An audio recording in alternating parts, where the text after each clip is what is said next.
Welcome to the Entree Pastors Podcast on YouTube. This is a show that helps pastors think, act, and thrive as prosperous entrepreneurs.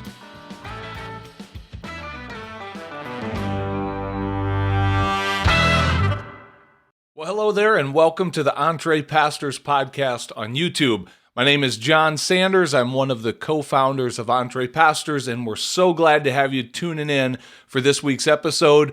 We've got a special guest by the name of Hunter Storey, who is a relatively young guy in ministry. He's serving on staff at a healthy, growing church, and he's also launching a coaching practice. He has an awesome coaching experience right now called the Legacy Coaching Experience, or Legacy Leadership, I believe. And so that's what we're calling this episode, is Legacy Leadership Coaching with Hunter Storey. And we think Hunter is just another great example of a pastor who's leaning into their pastoral skill set that they are developing on the church side of things to then be transferred out into the marketplace and to serve people in that capacity as well through a profitable business.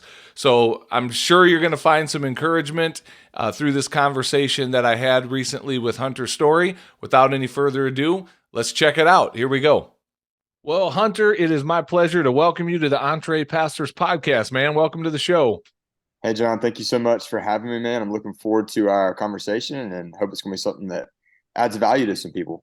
Yeah, me too, buddy. I think you and I, if I remember right, we got connected from one of our previous podcast guests, I believe. I always try and keep in mind this tangled network of relationships that we're building here at Entree Pastors. But you and I connected a while back on the phone, and I kind of heard a little bit of your story and thought, yeah, this will definitely be a good conversation to have and share with our broader audience. So why don't we start with just a basic introduction about who you are, where do you serve in the world, and we'll go from there.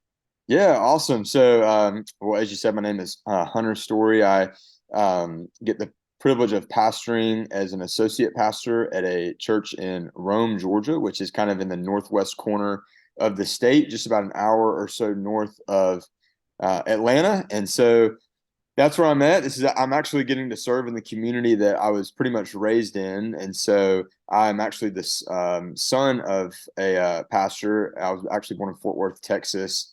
And my father was a pastor. He's actually out in school in Fort Worth. And unfortunately, however, he had passed away when I was really young. And so with that, my family moved here to Rome. And this is where I was raised. And yeah, just started doing, I'll be in my 10th year of ministry next year. So, which feels like it's just been a blink, in the blink of an eye, and it's kind of been here. But yeah, that's kind of my story of where I'm at. And like I shared, my father was a pastor, and in a lot of ways feel like I'm kind of following in his footsteps in some ways, and getting to kind of continue his legacy on. And so I enjoy what I get to do. My role right now is an associate pastor. I'm pretty hands-on with every area of our ministry. I lead our staff, and I oversee a lot of discipleship, leadership development.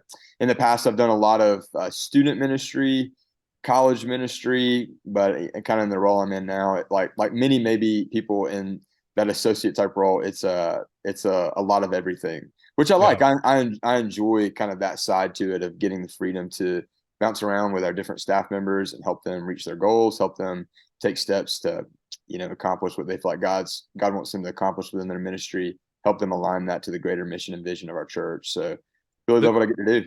The context of the church you're in, is it a little bit larger church than kind of your average 100-member church or so? Yeah, so we would be a little bit larger than that. Our average attendance is probably around 400 or so, kind of including everybody on campus.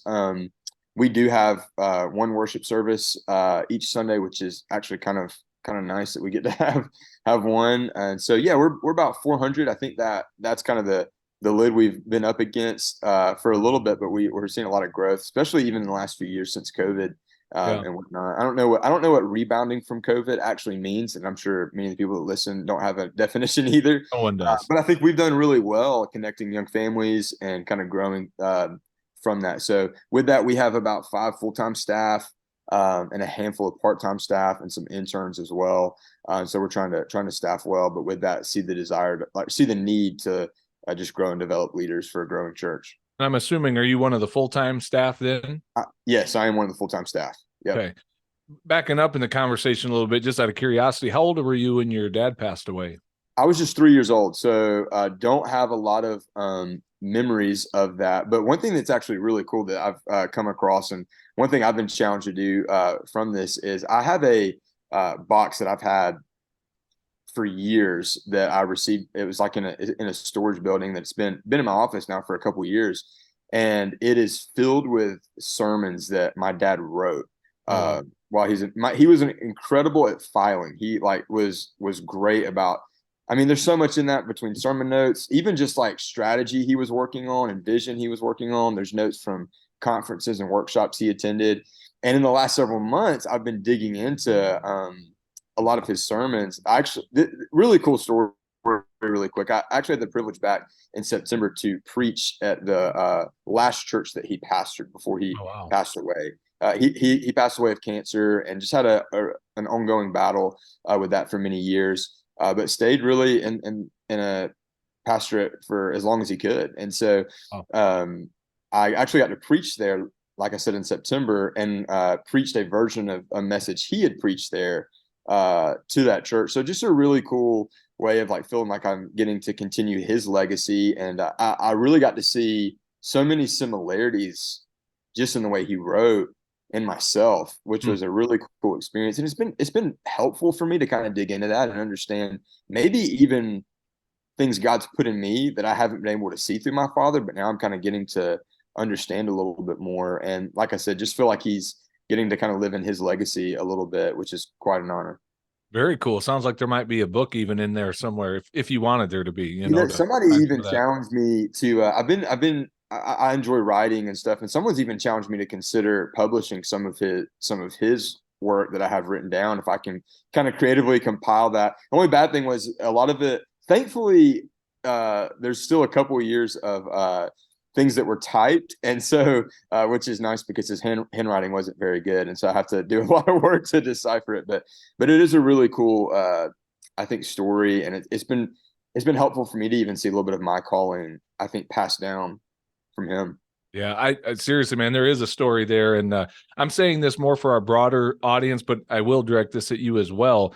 Just as we're talking about a book, one of the things we don't talk a ton about this at Entree Pastors, but we do have Entree Pastors Press. It's an imprint of Morgan James Publishing, and we do help people who have a book in them. We get them in front of Morgan James and get them signed and get them published. And we believe it's a natural fit for many pastors because writing is so much a normal part of what we do in our daily ministries, whether it's our own personal discipleship, journaling stuff, or again, just creating content, sermons, classes, that sort of thing. And so there's a lot of, for many pastors, we find that's something they want to do. And where possible, we try to make those connections if it serves them and if it's the right fit. So whether it's you or someone else listening to this, if you got a book in you and you want to get in front of a major publisher, we can help make that happen at Entree Pastors. So we could talk more offline. We don't have to turn this Yeah, interview into that, but that's a very cool story though, man. Kind of a meaningful thing.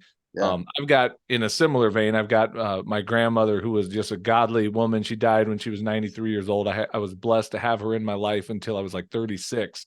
But when she died shortly before that, she gave me one of her Bibles that was just so worn out and full of notes. She was one of those that wrote all over. So even sometimes now when preparing a sermon, I'll just, if I'm stuck on something, I'm like, I wonder if grandma wrote any notes on that passage or yeah. whatever. And I'll just kind of go look it up and see. So it's very precious keepsake that I have of hers, and sounds like something similar with you. That's a cool story. Yeah, absolutely. It's special. And now I have a 1 year old son, and I think about. I often say when it comes to this idea of legacy that I feel like I'm in the middle of one because I've kind of received one. I'm also passing one down, which really that relates, I would say, to pretty much Yeah. any leader. Yeah. Um, Well said.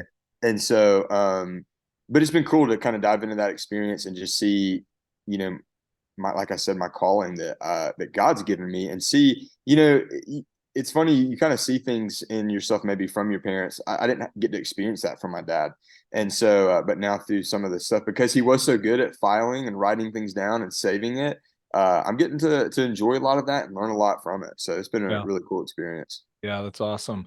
So for our listening audience that's not watching on YouTube and just listening in their ears, they can't see what I'm seeing. But you said you've been doing ministry for 10 years, bro. You don't look like you're old enough to have been in ministry 10 years. I'm sure you've heard that before, but I've heard that a congrats on lot. looking so young. I've heard that a lot. And so yeah, I'm only 27, but graduated high school at 17 and got an internship actually at the church I'm serving at now. Same pastor, he brought me on as a student ministry intern right out of college. We have a local college here that's a Christian school, and so was getting my degree there and just doing ministry.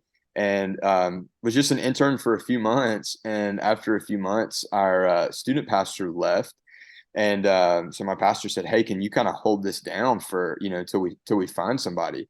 Which turned into about a year to a year and a half of finding somebody, and kind of just through that time moved into more of a part-time role. Kind of moved into college ministry while I was in college, and we had a really significant movement of college ministry here at our church while I was in school.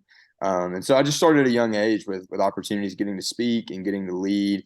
And kind of my encouragement to people, especially processing their calling, like we have a couple of interns here at our church that are in college, processing what God's wanting to do in their life, is just to start serving wherever the open door is. And that's kind of what my story has been.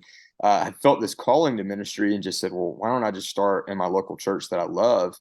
And through that, God's just opened doors and kind of shown me more of that calling and give and develop gifting and obviously and all that stuff. And so I've just said yes. And so, yeah, it is crazy that I am coming up on kind of 10 years but I've been in local church ministry the whole time, and it's been a fun experience. But it's I been love that, and I'm a big believer that local churches produce pastors. I mean, there's a place for Bible college and seminaries, whatever, but I believe that it is on the local church to raise up and train and disciple and release the next generation of leaders. So I love your yeah, story. I again share something similar in that I grew up in the church and just was always involved. I loved the church. I never really wanted to lead one. That was not part of my vision for my life, but I fell in love with the church and I was serving, and that's what you find. You get in that track of serving, and before long, you're going to be running something, in the church, because you just naturally, gradually keep leveling up to new levels of leadership. And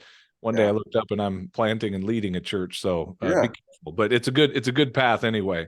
Yeah, and I mean that's so much of what I've experienced in my life is just that you just walk. I mean, we want to understand so much of that like clear calling and those clear next steps, and it's kind of just like for me, it's been just take the next open door and opportunity. And so, like I said, with the when I was doing kind of part-time intern slash interim youth ministry, kind of confusing.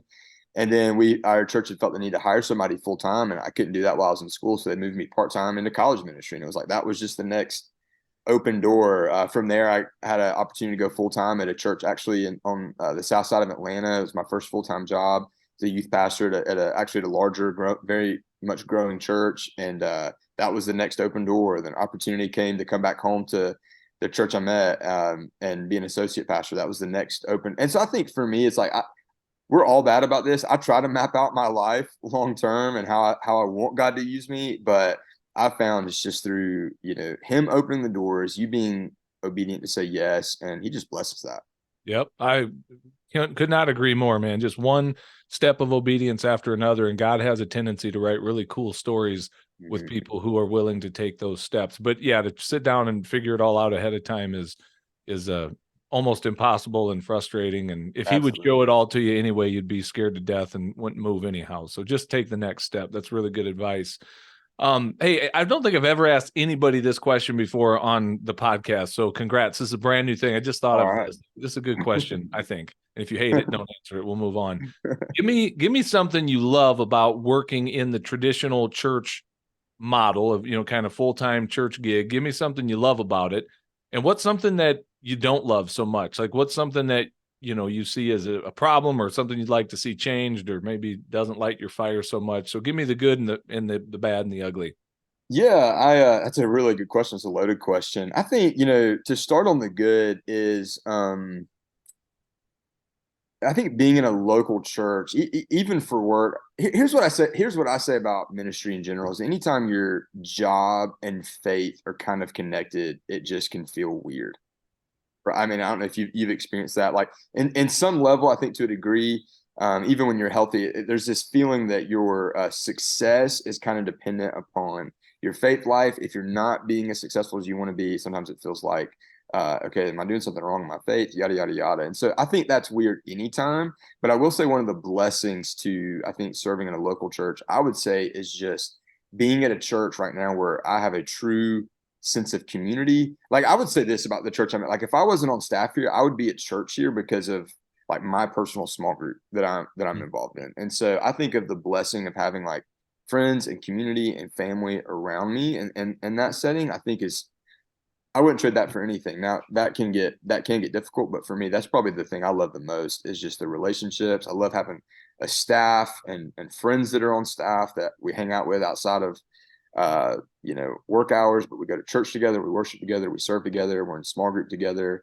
I think just the community element would be number one. I think the hardest thing, and you know, I mean, 10 years, I guess, really isn't a lot in the big scheme of things. But one thing I've seen over the 10 years is I think just the expectations that are put on pastors and staff um, that people wouldn't even put on themselves, I think is one of the more difficult things, or just kind of this things that they would. And look, we are called like I think the higher standard. I think the Bible's pretty clear about that. So I'm not really talking about like getting a pass on that, but as much as sometimes just feeling like the pressure that you've got to be something more, or you've got to do without certain things that the average person has just because you're in ministry or you're Yeah. I think doing away with some of that would be really helpful. And look, I think in the days we're living in with the lack of leaders that we have in the local church, I mean, you probably see this as well. Like, I mean, all the statistics and studies are showing us that, I mean, people are leaving ministry like crazy.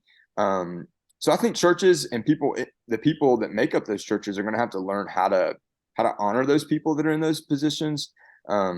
In that way, and not have some of those double standards and other stereotypes that probably are Yeah. real and exist. Well, thanks for giving an honest answer to that, because I was kind of concerned you might give some, very politically correct answer about, boy, I just love the thing I hate the most about it is just the burden of all this awesomeness and how to carry it. Like you gave an honest answer. It's the unrealistic expectations that Yeah. people place on their pastor and all of the baggage that comes with that, which again is a big part of what we speak to at Entree Pastors and helping pastors overcome some of that. These are my words, not yours, so you don't have to own this, and don't get nervous when I say this because it's an extreme statement. But for years in the various platforms that I've had speaking into the lives of pastors, creating content, I'm on record many times of saying that profile of a church that kind of has a long history of chewing up and spitting out pastors and treating them poorly, dishonoring them, and devaluing their the work that they do. My prayer is that the day is quickly coming that church will not be able to find a pastor willing to come and lead them, because we've helped pastors go, you don't need that. There's a much healthier way to do ministry than to do it working for that, and working inside of that unrealistic, toxic situation. And so again, it's not all about the money, but the financial piece is a part of that. Because if we can help pastors get, financially independent of the church, it changes those dynamics tremendously, where pastors are no longer beholden to a board or to a power holding family in the church or whatever. So it's not everything, but it's not nothing. It's certainly part of the conversation here at Entree Pastors. I had something else I wanted to follow up. Oh, I want to back up in something and give you an opportunity to clarify, because I don't think this is what you're saying, but it might have sounded like it on the front side when you said something about having a job where your faith Yeah.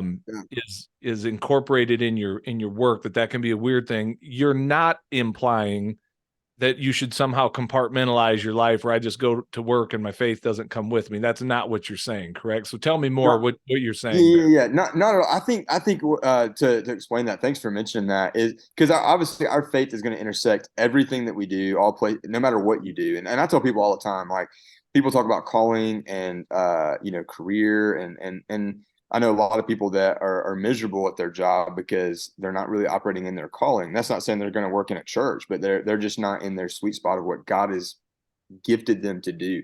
Yeah. And so I think what I'm more so mean by that is just like, and I'm sure a lot of people like listening, and I'm sure you felt this way. I know I felt this way. It's like when things aren't up to par, like maybe in your church, for example, there's that feeling of like, am I not following Jesus Hmm. correctly or well? And I think that's more so what I mean is like when you're in a role like that, where it does sometimes feel like, okay, am I not praying enough? Am I not praying correctly?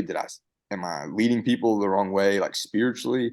I think it gets weird and it gets hard to wrap your mind around. And I think unfortunately that probably has something to play with so many people leaving ministry, is that they're like, I just want to be a Christian that follows Jesus and go work a job. And I Yeah. think some people want to separate those. But the reality is our faith does intersect.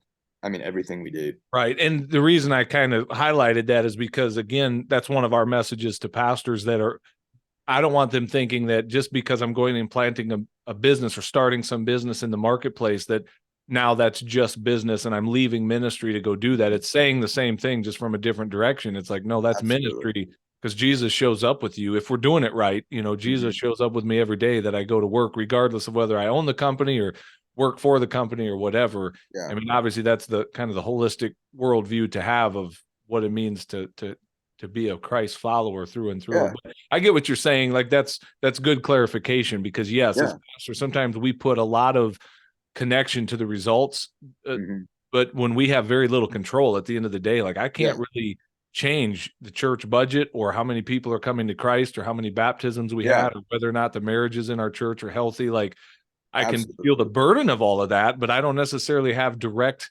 influence to change it, Yeah. so it can be One frustrating. thing we're challenging our staff with, like we're really focusing on the word connection versus and trying to use connection as a metric by saying, okay, how many people did I text, call, meet with, stuff like that, that's puts the ball in our court. Like I can't make somebody connect in a relationship, but there's a lot of variables I can control that will help with that. Yeah, And you could say that for attendance, baptism, salvation, all that stuff. But the fact of the matter is like we're not in control of any of that stuff. So churches for far too long have been measuring things that we can't control. Now, I'm not saying that's got to factor in somewhere to sure. health, talk about health. But we're trying to free our staff up more to focus more on connection, connection, connection, and kind of try to measure your influence by that.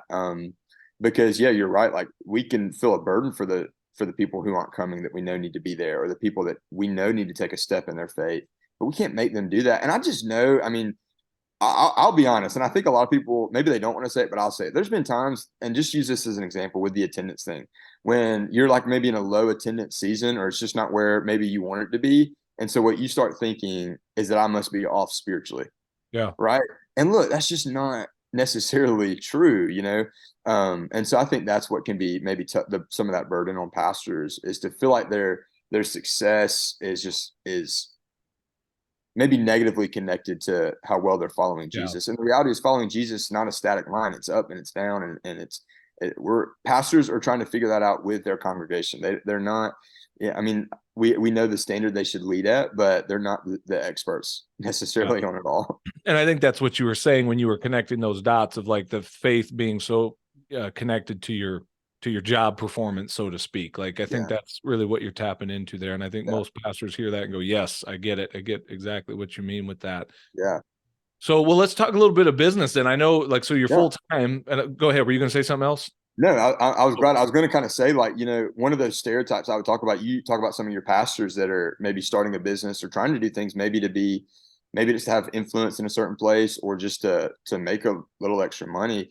I think sometimes that's so negatively put on pastors, but how many people maybe in the congregation have no problem starting a new business, or no problem doing a side hustle.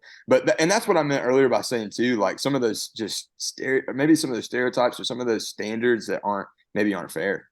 exactly. Because anyone in our churches can go out and start a side hustle, and they'll say it as a praise report, and share it Yeah, for prayer requests and all the stuff, and expect us to get behind them, and we should. We yeah, also should have that same freedom and luxury to be like, oh yeah, I started a side hustle this week too, my friends. But it yeah, does get weird in the church when the pastor's all of a sudden like, and my side hustle makes more than my main hustle. How about yeah, that? Not too many yeah, Christians are applauding that, but we're trying to change that at Entre Pastors, like in creating a space where that can be celebrated. Again, not just because of the money, but what it represents and the health and the freedom that comes along as we kind of work through that stuff. So I love that you're full time and doing something in the marketplace. Not that it devalues it at all if you're part time, but the reason I say that is it's just you can speak to like that tension of having a full time job in pastoral ministry and also doing something else out in the marketplace and being a husband and father and all those things. So tell us a little bit about the business that you have, and we'll kind of unpack that story a little bit. Yeah, and this may be something similar to some of the people in your audience or people that you've interviewed. I've started doing some leadership coaching, speaking, and training. So I started a business with that. I actually went through, and this is actually really how we got connected through somebody else in this program. I went through the John Maxwell Leadership Program and got certified as a speaker and coach, and with his team and with his company, which comes with all. Couldn't recommend that enough. There's all kind of resources and help along with that for people that are wanting to start businesses. I actually started the program's what got me into the business in that sense, where I started the program just for self-development. I was in this role where so much of my role is developing our team and helping them develop their leaders. I was looking for some resources to do that well, found the Maxwell program and kind of started it to work on my gifts as a speaker, my gifts in leadership, get some extra content. Through that program, discovered the opportunity to maybe start a business and actually have some impact and influence. And so I was like, I want to do that. And there's kind of twofold. There's two layers to it. The first part was really this desire. And I think this is where I think what you're doing is so helpful. And I think this can be helpful for pastors. I found the need to have some influence in the marketplace. So like when I do leadership coaching, I'm not necessarily like sharing the gospel with people that I do stuff with, but there is this, who did servant leadership the best? Jesus, right? And so there's definitely when you're talking about healthy leadership, there's definitely some principles, that I think apply. So I kind of started with this like desire and still have this to kind of engage people that may never come to our church with like positive leadership. And then from there, there's the opportunity to make a little extra money and to help bless my family, help bless us, and I think provide some financial freedom. I want to summarize part of what I just heard you say, because I want our audience to hear this. And so this is why so often we recommend coaching as an option for pastors to look at, because here was your pathway into this. You first were doing something to hone your own skill in ministry. You recognize I need to keep improving, getting better. So I'm seeking learning, knowledge, experience that's going to make me better serving in this ministry context. As you get into that, then you recognize, wait a minute, there is a skill in this that can be used also beyond the church.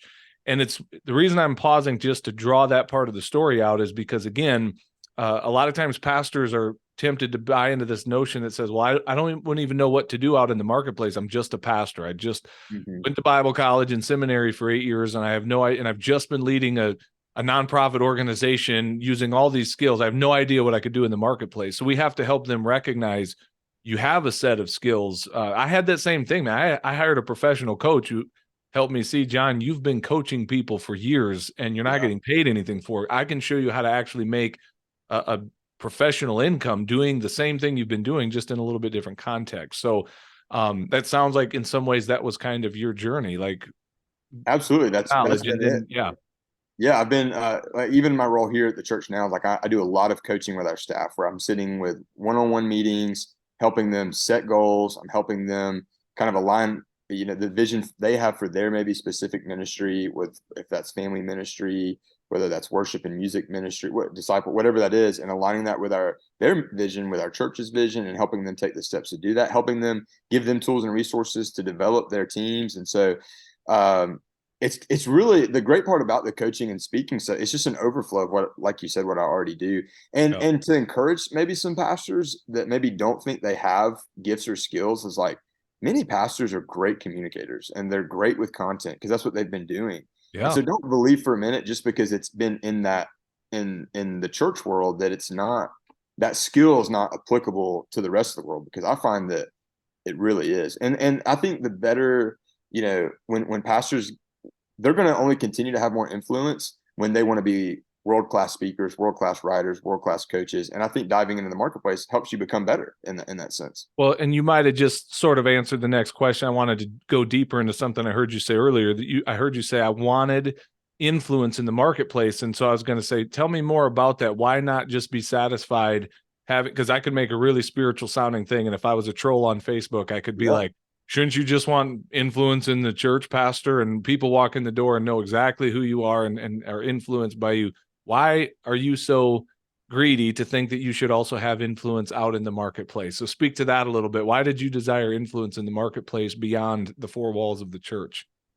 Yeah, I think that's a great question, and I kind of love the question because what I would say to that is, so are we satisfied with the people who are never going to come into our church or never walk in the doors on a Sunday morning because of whatever the background is? Maybe it's a bad experience, maybe they're not interested, maybe it's not their style, whatever. Are we going to be okay not meeting them where they are just because, just because we don't want to have, that influence, whatever, or we think we can't have that influence? And so it's not as much as about growing your influence as it is to me the kingdom, the influence of the kingdom. And this, I know this, like all the metrics say that churches are declining year over year, over time and stuff. And so I think we got to do something different. We got to be willing to do something different.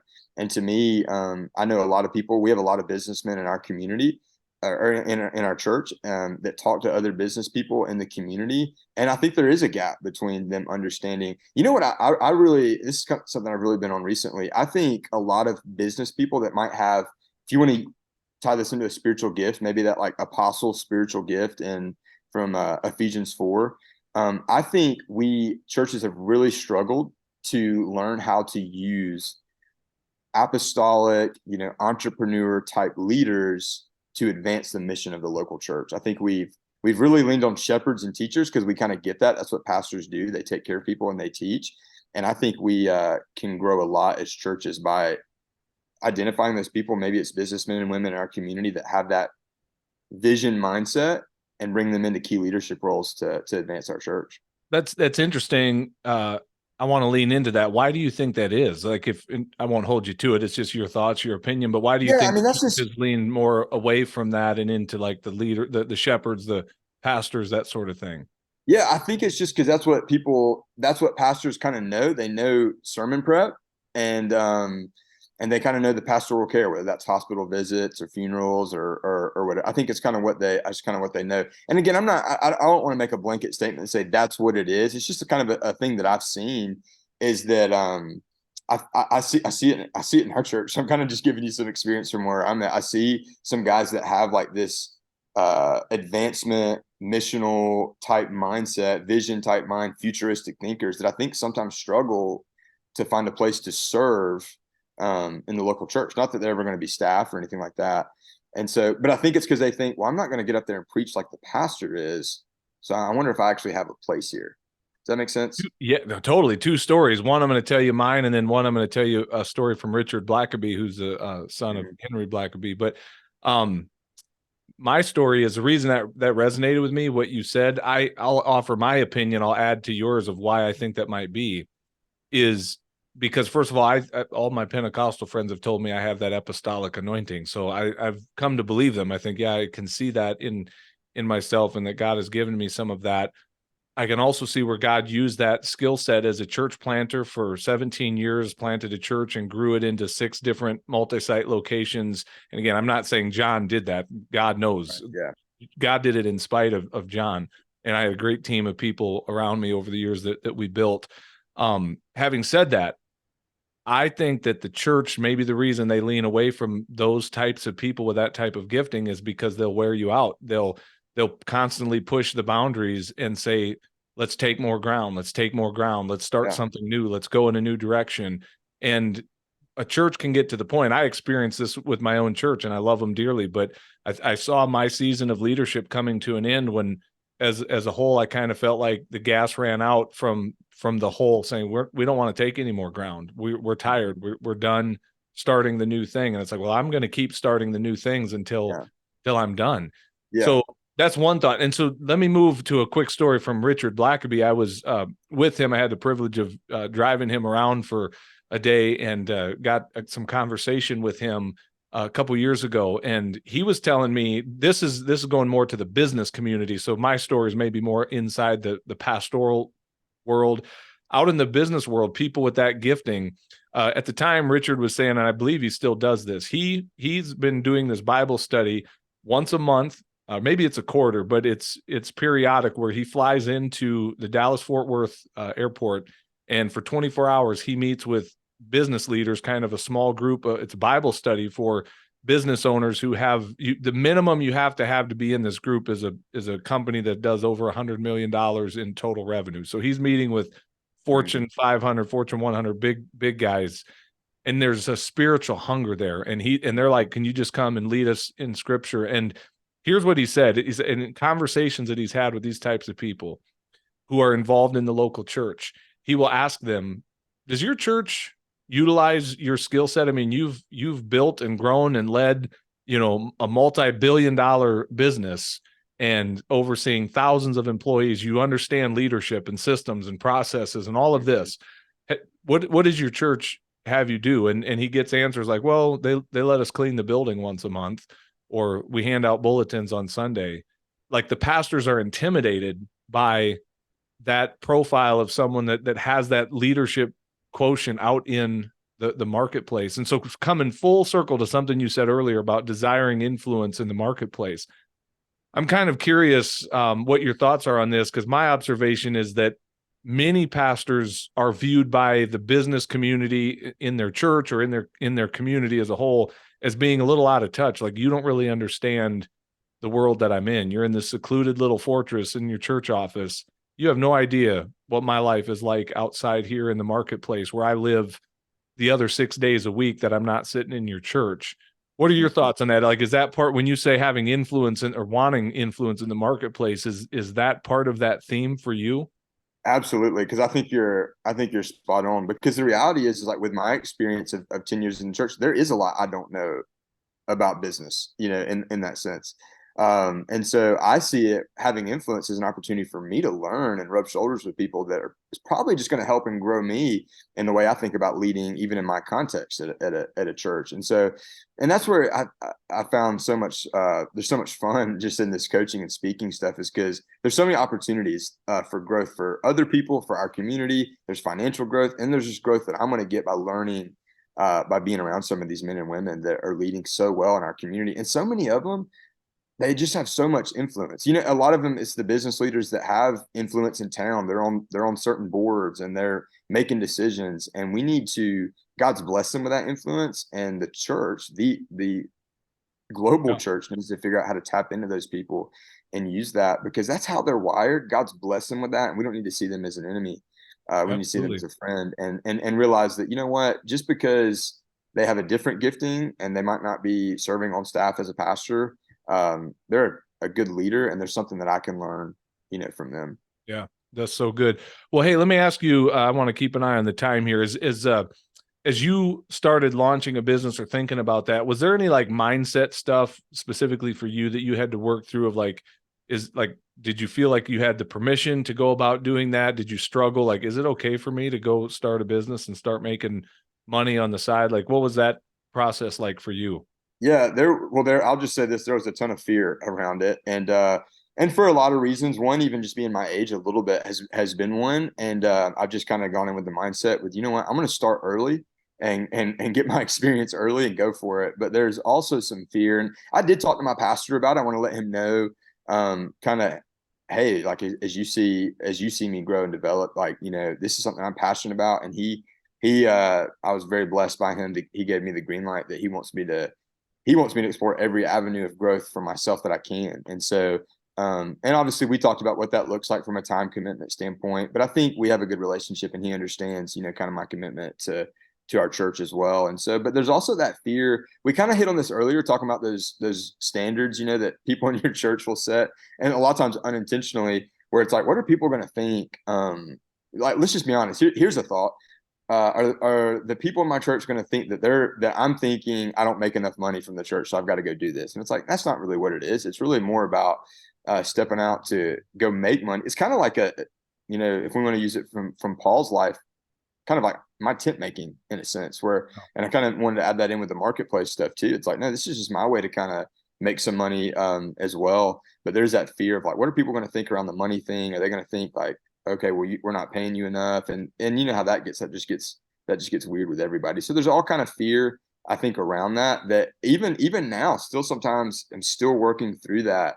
of like just putting stuff out there. And I think when you've done a lot of content, so I think you can even speak to this. Like anytime you put out content or put together a course, or you're not necessarily claiming to be the expert on this, like but sometimes you put it out there with this fear that people are going to think, oh, why do you think you know it all about that? And it's like, I'm just trying to help. I'm just trying to take some Yeah. things I'm thinking through and encourage. And so I mean, fear, you got to work through that. I think in everything, but especially with this.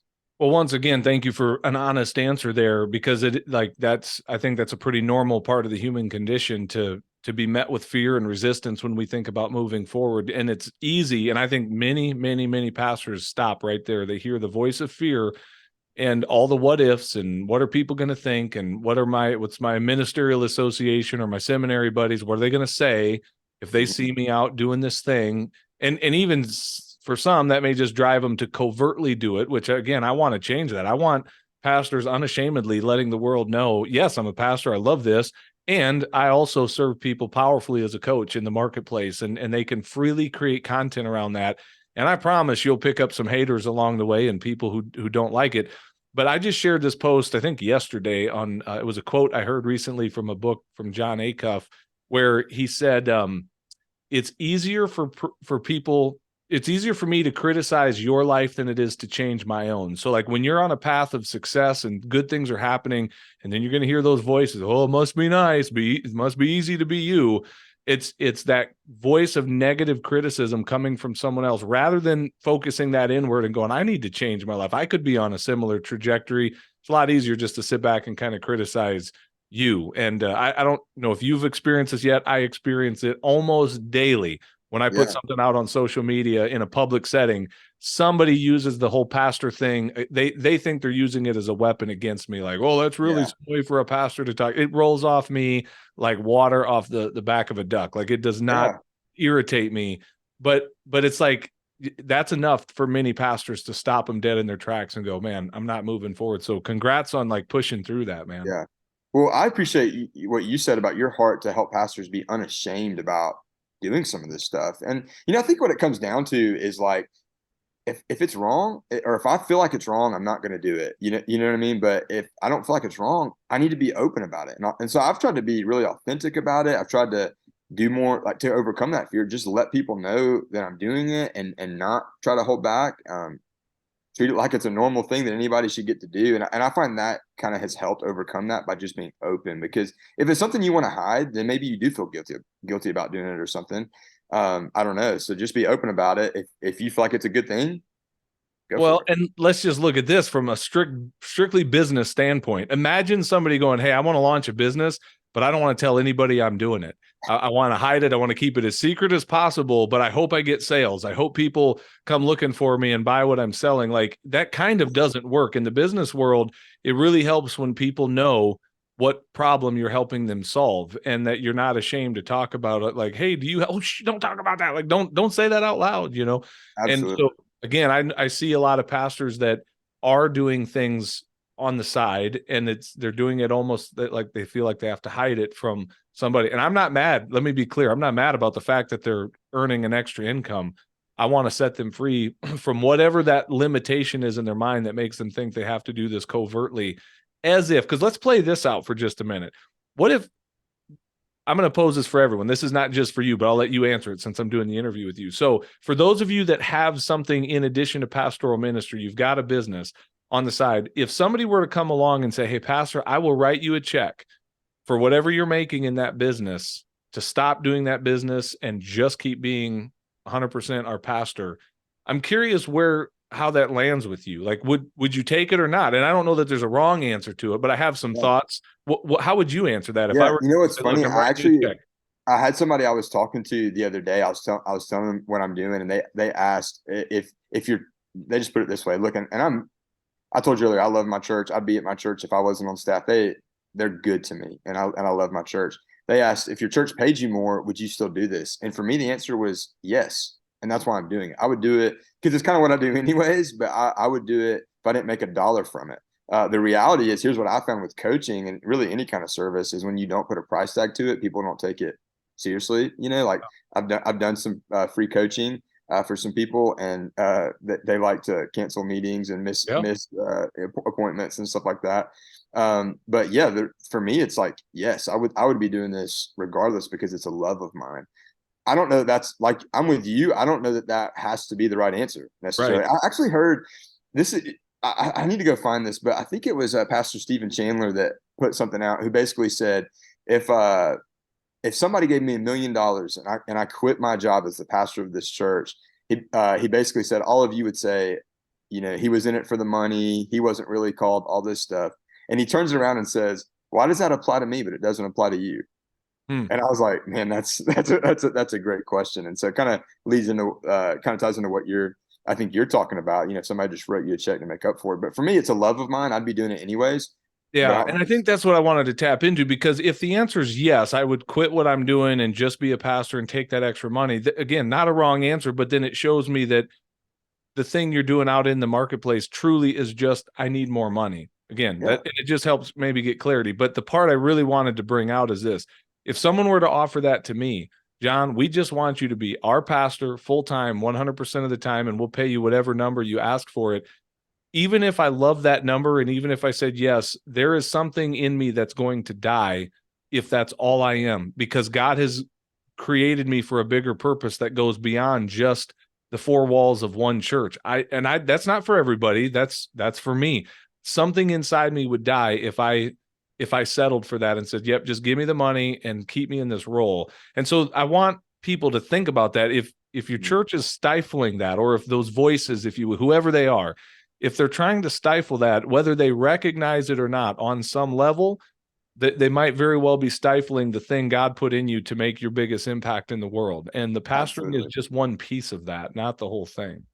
Absolutely. I think, people see the money is like it's a part of that thing, but it's not the whole. And like you said earlier, with that, the gifting that you feel like you've had and that people have affirmed, that kind of apostle type gift, like, when that church that you were a part of said that they were going to stop taking ground, it's like, that's not an option for you because of your gifting. It's not a decision. It's like, if you should take ground or not, it's who you are and it's in you.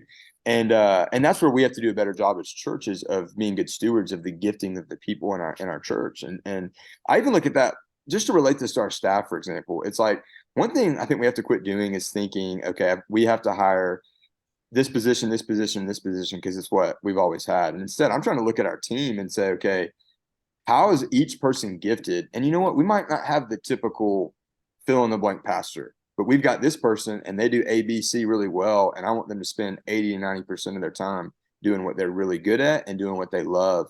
Because then, you know what? The price tag isn't going to, the price, the salary isn't going to matter as much. Because this, I know this, people want to love what they do. And so we have to do a good job in churches, I think, of stewarding those gifts. What I really love about what you just said, if more churches leaned into that vision of, we're going to build our church around the makeup and the gifting of the people that God has in here. The danger in that is our church is not going to look like any other church. Mm-hmm. Our church is going to look very specific, like a missional community. I know that's kind of a buzzword, but we're going Yeah. to find our thing in this regional area, the geographical area that God has put us in.